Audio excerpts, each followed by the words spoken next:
생명의 빛으로 오신 예수님이란 제목으로 말씀의 은혜를 나눕니다. 제가 어린 시절 시골에 살았는데요, 시골에 어렸을 때 기억은 전기가 없었습니다. 그래서 이 등잔에 불을 켜고 밤을 밝혔습니다. 그 등잔에 불을 밝히려면 그 기름을 넣어야 되지 않습니까? 기름을 넣어서 이제 불을 붙이면 그 심질에 불이 붙어서 이제 어둠을 밝게 되는 것이죠. 그런데 이 심지가 한참 타다 보면 그을음이라는 게 생기죠.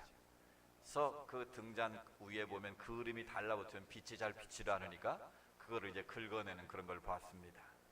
이제 그러다가 어느 순간에 들어서 이 램프 등불이 등장을 했습니다. 이 시골에서는 호야등이라고 했는데요, 이 알라딘의 램프처럼 이렇게 둥근 램프가 있고 그 밑에 이제 기름통에서 그 심지에 불을 붙이면 이 램프를 통해서 빛이 널리 퍼지는 그런 것이었습니다. 그러니까 등불에 비해서는 그 호야등의 불빛이 훨씬 밝았습니다. 근데 초등학교 들어가기 전이었던 것 같아요. 제 기억에 드디어 전기가 들어왔습니다. 전기불을 켜는 순간 말 그대로 대낮같이 밝아 보였습니다. 그래서 얼마나 기뻤던지요. 야, 이렇게 밝은 빛이 있구나라는 것을 그때 깨달았습니다. 그런데 요즘 시대는 전기가 발명된 이후로 밤이 없어졌습니다. 이 밤에도 가로등을 켜고 또 많은 업소들이 24시간 영업을 하고 거리마다 불빛이 밝혀져 있어서 밤이 어둡다는 느낌을 잘 알 수 없습니다. 근데 시골에는 지금도 어둠이 내리고 밤이 찾아오면 불빛이 하나도 없습니다. 그래서 캄캄하게 되는 것이죠. 그래서 이 빛과 어둠을 극명하게 대조해 볼 수 있는데, 오늘 우리가 살고 있는 이 시대는 밤에도 대낮처럼 불을 밝혀놓으니까 이 어둠을 잘 우리가 깨닫지를 못하는 것이죠. 그래서 미국의 로저 에이처라는 사람이 밤에 관한 역사를 연구를 했습니다. 그래서 지금부터 한 200~300년 전에 밤에 대해서 연구를 해보니까 지금처럼 이 불이 없잖아요. 그러니까 해가 떨어지면 캄캄하니까 사람들이 어둠을 밝히기 위해서 횃불을 밝히기도 했고요, 또 밤에 길이 안 보이면 넘어지잖아요. 그러니까 흰색의 조약돌을 쭉 길에다 깔아가지고 이게 길입니다 라고 안내를 하기도 하고, 또 나무에 사람들이 자꾸 부딪히니까 나무 껍질을 벗겨서 그 흰 부분이 드러나서 여기 나무가 있습니다 라고 알려주기도 했다는 거예요. 그리고 어두운 밤이 되면 유령들이 돌아다닌다, 공기와 접촉하면 유령이 내 안에 들어온다, 이래서 이불 같은 것을 뒤집어 쓰고 밤거리를 나가기도 했다라는 거예요. 그러니까 어둠이 그들에게는 굉장히 무서운 존재였는데, 그 연구자는 이렇게 결론을 내렸습니다. 1680년에 쓴 글인데 밤을 뭐라고 표현하냐면, 걸핏하면 도시들은 불타고, 이 불을 잘못 따라오다가 이제 불이 난다는 거예요. 그리고 도둑질과 살인이 벌어지고, 밤이 되면 법이 맥을 못 추고 규칙이 달라졌다. 그러니까 어둠이 밀려오면 사람들이 살인과 도둑질을 하게 되고 무법천지가 되는 그런 상황이 벌어졌다라는 거예요. 그럼 뭘 말할까요? 이 사람은 어둠을 좋아할까요? 빛을 좋아할까요? 빛을 마음으로는 좋아하는데 실제로는 어둠을 더 좋아한다는 거예요.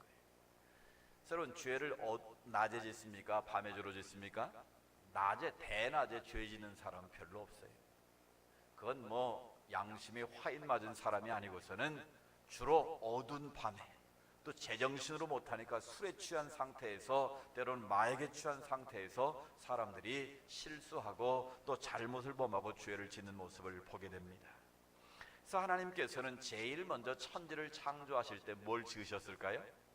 창세기 1장 1절은 태초에 하나님이 천지를 창조하시니라 말씀하시면서, 하나님이 가라사대 뭐가 있으라? 빛이 있으라 하심에 빛이 있었고 하나님 보시기에 빛이 좋았더라 그랬어요.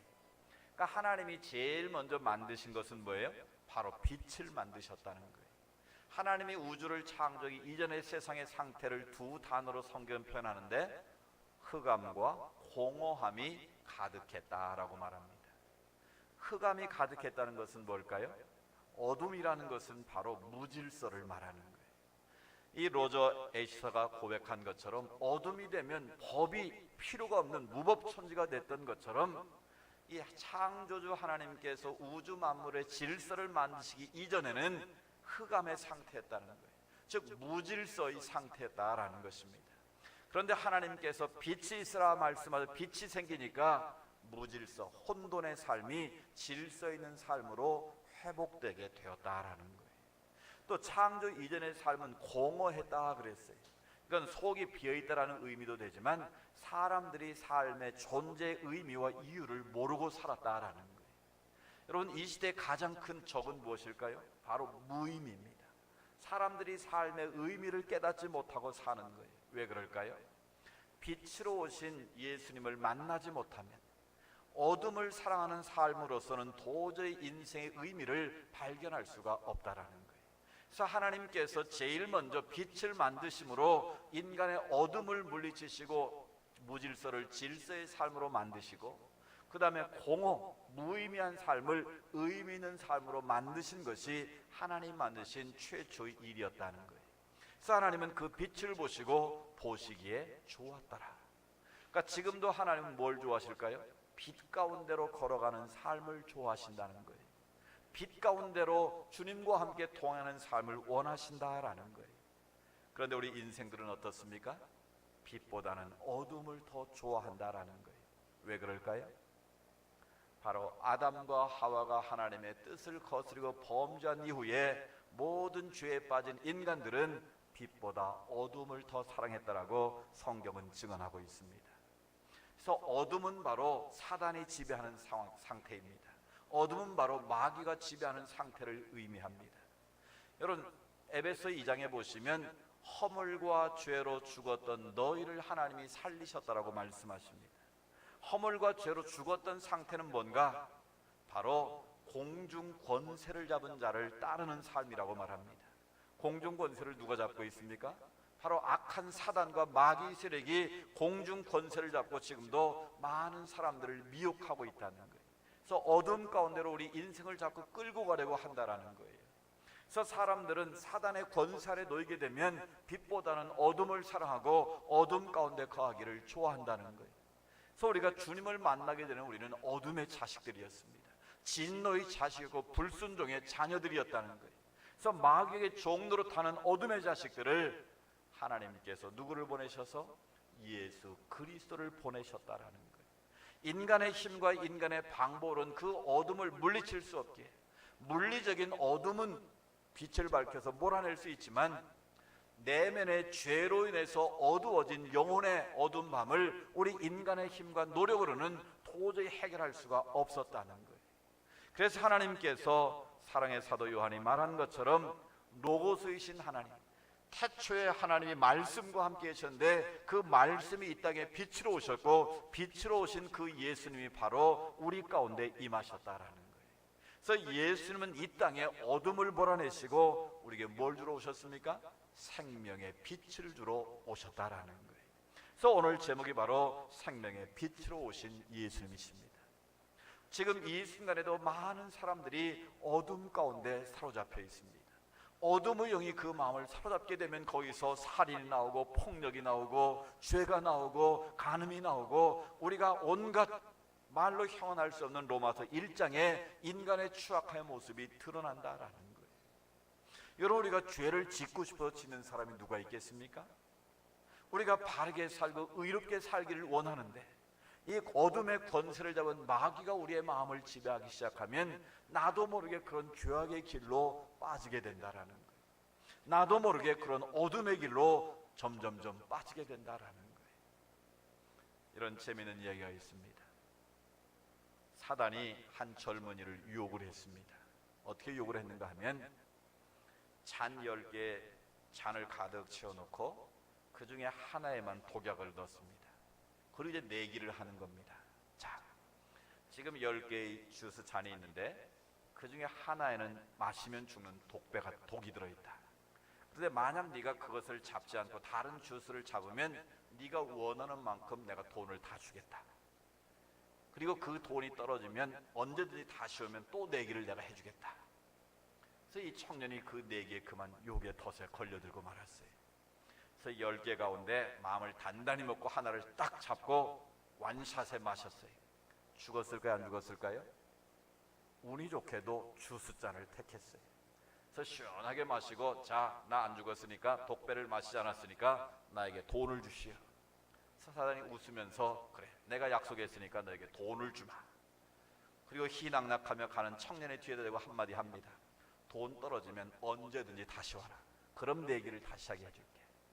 그래서 이 청년이 세상에 나와 그 돈을 가지고 화랑방탕하며 신나게 쓰다 보니 돈이 다 떨어졌습니다. 그때 또 사단의 유혹의 소리가 들려오는, 그래, 돈 떨어지면 다시 오라고 그랬지. 다시 사단을 찾아옵니다. 이제는 9개의 주스잔이 놓여 있습니다. 그곳에 1개는 독이 들어있고 나머지 8잔에는 주스가 들어있습니다. 자, 네가 원대로 골라라. 네가 원하는 만큼 돈을 또 줄게. 그래서 또 하나를, 9개 중 하나를 딱 잡았습니다. 뭘 잡았을까요? 다행히도 주스잔을 또 잡았습니다. 그래서 희낙낙하고 돈을 요구해 돈을 또 주었습니다. 또 가는 그 청년 뒤에, 그래, 이번은 네가 운 좋게 살았는데 돈 떨어지면 언제든지 와. 내가 또 내게 해줄게. 그래서 또 세상에 가서 화랑방탕 돈을 다 썼습니다. 돈이 떨어져 또 사단의 유혹 소리가 들려옵니다. 언제든지 와라. 그래서 8번에서 7번, 6번, 이제 마지막 2개의 잔이 남았습니다. 하나는 주스고 하나는 독배입니다. 여러분 같으면 여기서 더 해야 될까요? 그만해야 될까요?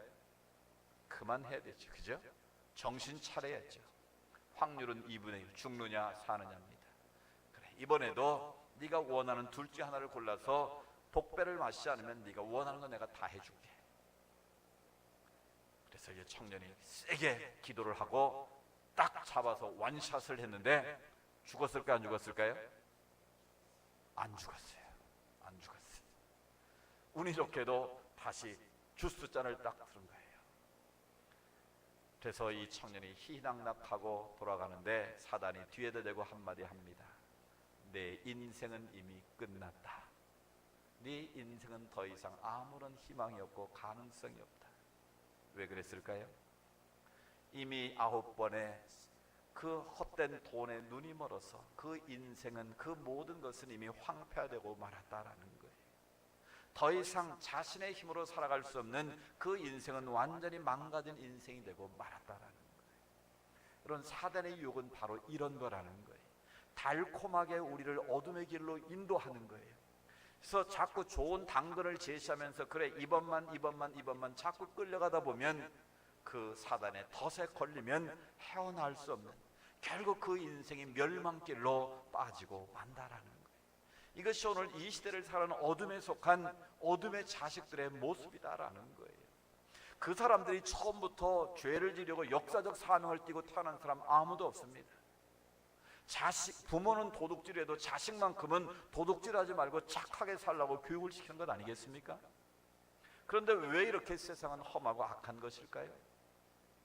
바로 어둠의 세력, 바로 악한 사단의 영에 그 마음에 사로잡히게 되면 자기도 모르게 조금 더 하다가 결국 그 인생이 무너지게 되고 세상의 악한 모습으로 살아갈 수밖에 없다라는 거예요. 바로 그 문제를 해결하러 오신 분이 누구십니까? 바로 예수님이 이 땅에 오신 이유가 바로 거기에 있다라는 거예요. 여러분, 성경에 보면 하나님을 만난 위대한 사람들의 신앙의 영웅들을 우리가 만나게 되는데요, 그들의 과거의 삶은 하나님 보시기에 형편없는 삶입니다. 여러분, 바울을 보십시오. 그가 사울로 인생을 살 때는 누구보다도 인간의 열심으로 믿는 자들을 핍박했던 사람 아닙니까? 그래서 자기 스스로 자기를 죄인 중에 우두머리라고 소개를 했던 사람입니다.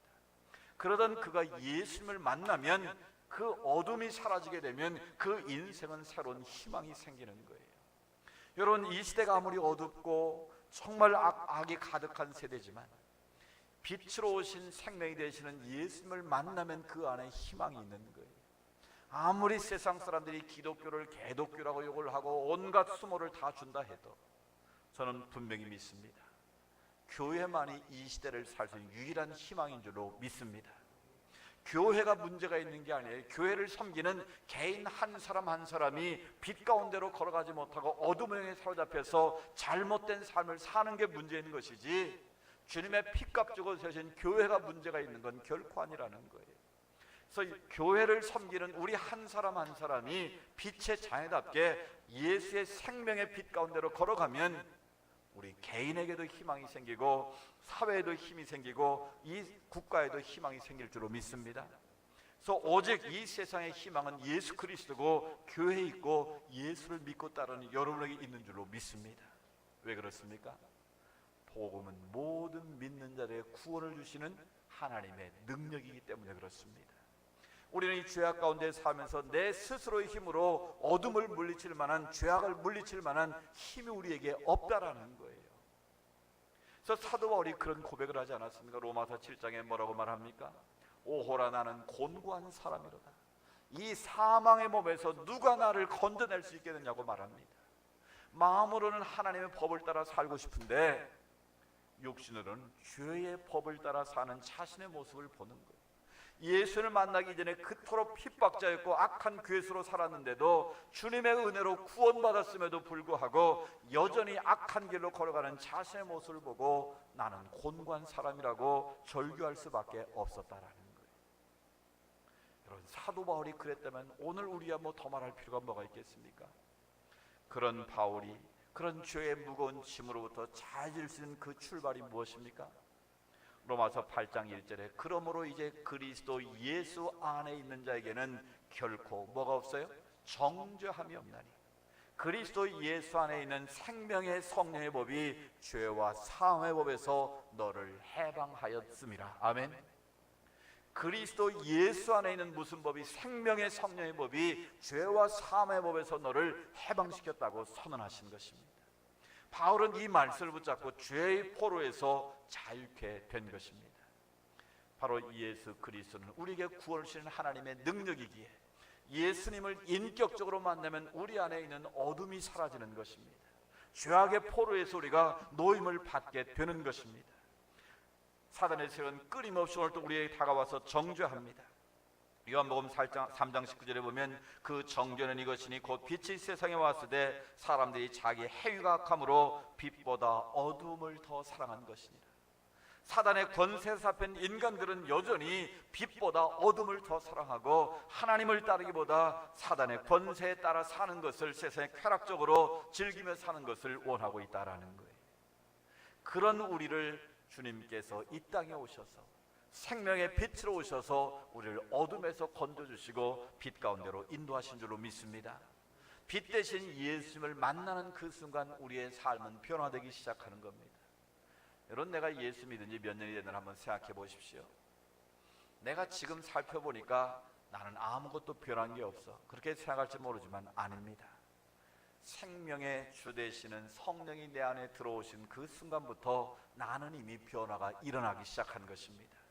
그리스도 예수 안에 있는 생명의 성령의 법이 나를 새롭게 지금 만들어가고 계시다는 것을 기억하시기 바랍니다.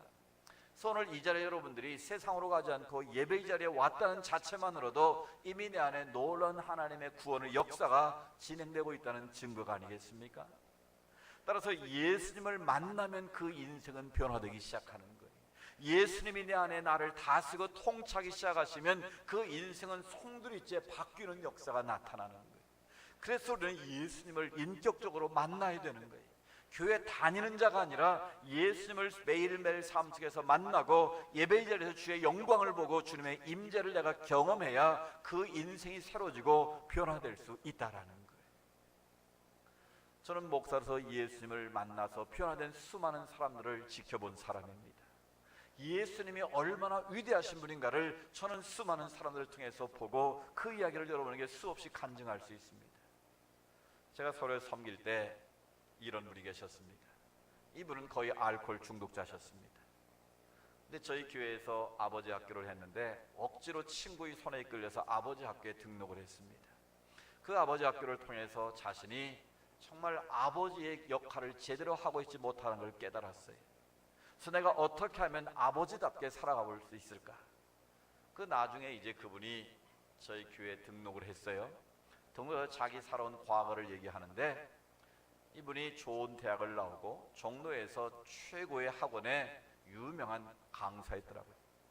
그래서 자기 말로 그래요. 자기가 그 당시에 돈을 푸대로 가지고 왔대. 그 자기 부인하고 앉아서 돈 세는 게 재미였대. 젊은 나이에 돈을 많이 버니까 인기가 생기니까 뭐가 따라오겠어요?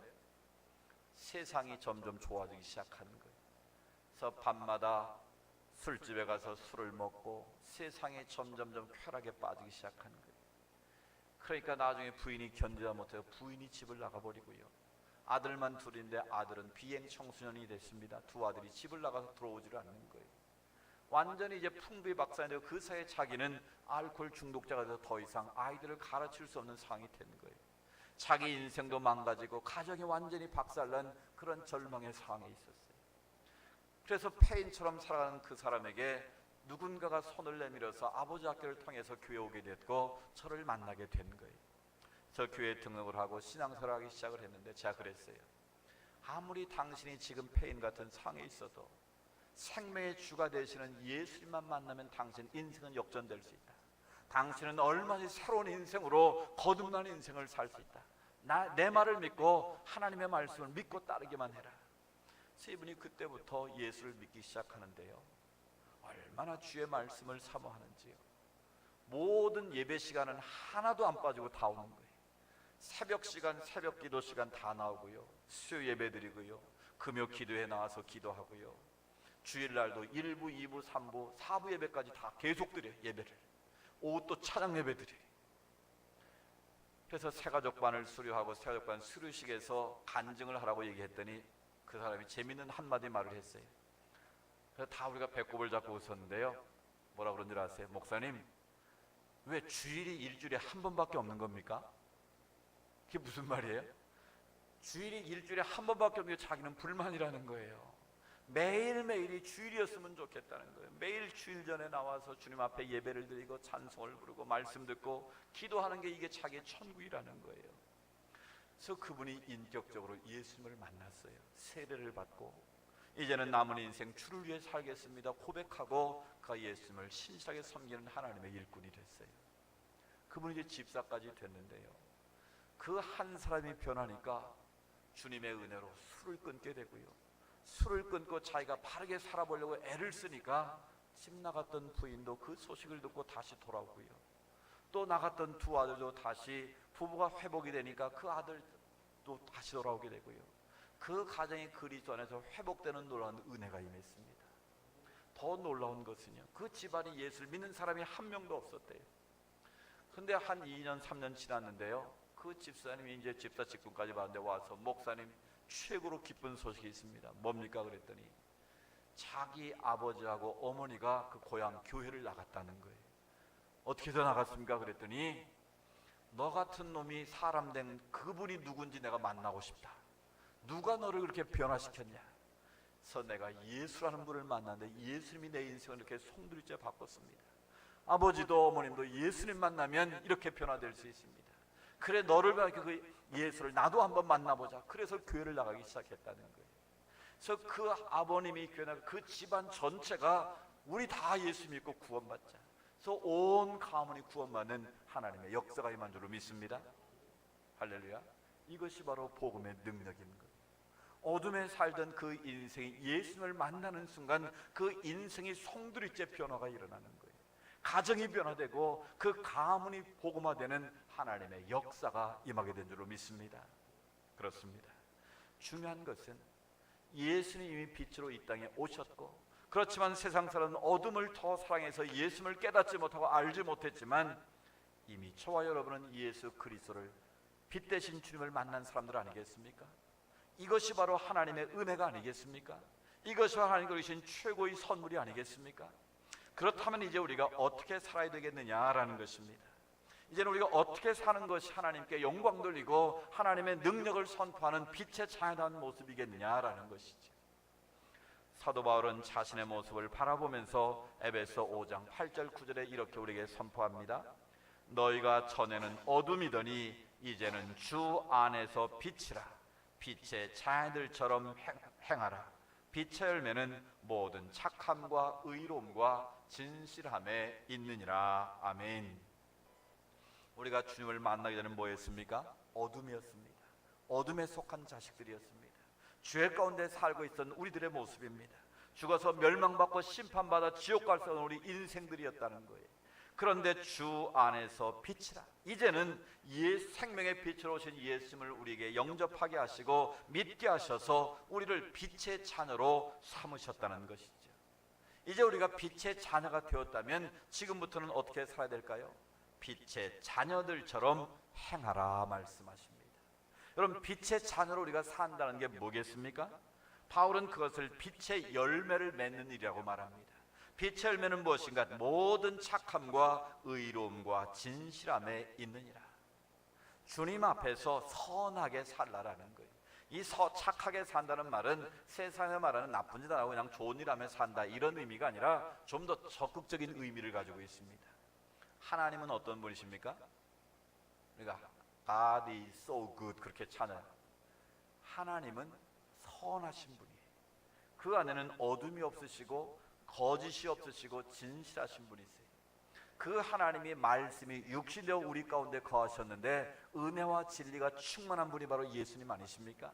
그래서 예수님은 선하신 분이에요. 바로 우리 인생의 모든 어둠을 밝혀주시는 최고의 선하신 분이라는 거예요. 그러니까 우리의 삶의 목표는 선하신 예수님을 닮아가는 거예요. 예수님의 정신을 본받아서 우리가 주님처럼 작은 예수가 되어서 살아가는 것이 바로 착함과 의로움과 진실의 모습으로 살아가는 빛의 자녀의 모습이다라는 거예요. 그래서 성 프란시스의 자서전을 쓴 작가는 이렇게 프란시스의 삶을 묘사했습니다. 달이 태양의 거울이듯 그의 일생은 그리스도를 반사하는 거울이었다. 그가 있는 곳에서 사람들은 즉각적으로 그리스도의 임재를 느꼈다. 그의 심장은 그리스도의 심장이었고 그의 언어는 그리스도의 메시지였다. 아멘. 성 프란시스가 된 이유는 바로 그는 그리스도를 반사하는 거울이었다라는 거예요. 그의 심장은 예수님의 심장이었고 그의 말은 주님의 메시지와 같았다라는 거예요. 즉 예수님 닮은 삶을 살아서 프란시스를 보는 순간 많은 사람들은 주님의 임재를 느끼고 보는 것처럼 깨닫게 됐다라는 거예요. 여러분, 주님께서 생명의 빛으로 이 땅에서 우리에게 요구하시는 게 무엇이겠습니까? 우리가 프란시스처럼 살지 못해도 우리의 입술을 통해서 주님의 향기가 드러나고 우리의 삶을 통해서 우리가 그리스도의 편지가 되어서 누군가에게 기쁨을 주고 소망을 주는 삶이 되어야 되지 않겠습니까? 베드로전서 2장 9절에 주님께서 놀라운 말씀을 하십니다. 너희는 택하신 족속이요 왕같은 제사장들이요 거룩한 나라요 그의 소유된 백성이니. 왜 이런 엄청난 은혜와 특권을 우리에게 주셨을까요? 그 다음이 중요한 말씀이에요. 이는 너희를 어두운 데서 불러내어 그의 기이한 자의 빛에 들어가 계신 자의 아름다운 덕을 선포하게 하려 함이니라. 아멘. 즉 우리를 그런 왕같은 세상에 엄청난 특권을 주신 이유, 하나님의 자녀의 권세를 준 이유는 바로 어둠 가운데 있는 자들을 불러내서 기이한 빛, 생명의 빛이신 예수님께로 인도하라고 우리에게 그런 놀라운 은혜와 복을 주신 줄로 믿습니다. 여기에 우리의 사명이 있는 것입니다. 생명의 빛으로 오신 예수 그리스도를 주로 고백한 우리들이 이제는 예수님을 닮아서 어둠 가운데 파하고 있는 영혼들에게, 지금도 세상의 유혹에 빠진 그들에게 생명의 빛을 밝혀서 그들도 우리처럼 예수 믿고 구원받아서 구원의 길로, 생명의 길로, 진리의 길로 나아가도록 우리가 그들을 이끌어야 될 사명이 있다라는 거예요. 그러기 위해서는 먼저 우리 자신들이 주님의 빛을 발하는 거울의 역할을 감당해야 될 줄로 믿습니다. 그래서 우리의 생각이 주님의 생각으로 바뀌어지고 우리의 입술이 주님의 언어로 바뀌어지고 우리의 손과 발이 주님의 손과 발이 되어 드릴 때에 우리의 삶을 통해서 주님의 향기가 나타나지 않겠습니까? 바로 우리를 보고 저 사람은 정말 예수쟁이야, 저 사람은 정말 예수 잘 믿는 사람이야, 알고 보니까 어느 교회를 다니는데 온누리 교회를 다니고 있대. 할렐루야. 이것이 우리가 이 세상의 빛이 되고 소금이 되는 일입니다. 예수는 너희는 세상의 빛이라고 말씀하셨어요. 내가 빛이 될 수는 없지만 빛 대신 예수님을 우리가 본받아서 주님처럼 행동하고 주님처럼 말하고 주님처럼 살아갈 때 우리의 행실을 보고 그들이 주께 돌아와 영광 돌리는 하나님의 역사가 임할 줄로 믿습니다. 주님은 이 땅에 어둠을 밝히는 생명의 빛으로 오셨습니다. 이미 우리의 어둠을 밝히시고 우리를 빛의 자녀로 삼으셨습니다. 이제는 우리의 사명은 빛의 자녀답게 사는 것입니다. 착함과 의로움과 진실함의 열매를 우리 삶 가운데 맺게 하는 것입니다. 그리고 어둠 가운데 여전히 방하고 있는 영혼들, 사단의 권세에 있는 그 영혼들을 예수 그리스도의 구원의 능력을 가지고 그들에게 복음을 전해서 주님 앞으로 인도하는 것입니다. 그래서 그들도 우리와 함께 주님을 예배하고 주님을 찬양하고 주님께 영광 드리는 삶을 살아가도록 하는 것이 우리에게 맡겨주신 사명인 줄로 믿습니다. 이 한 주간도 빛 대신 주님과 함께 생명의 길로 걸어가서 나만이 아니라 또 다른 생명을 살리는 축복의 통로로 우리 모두 쓰임받을 수 있기를 주의 이름으로 축복합니다.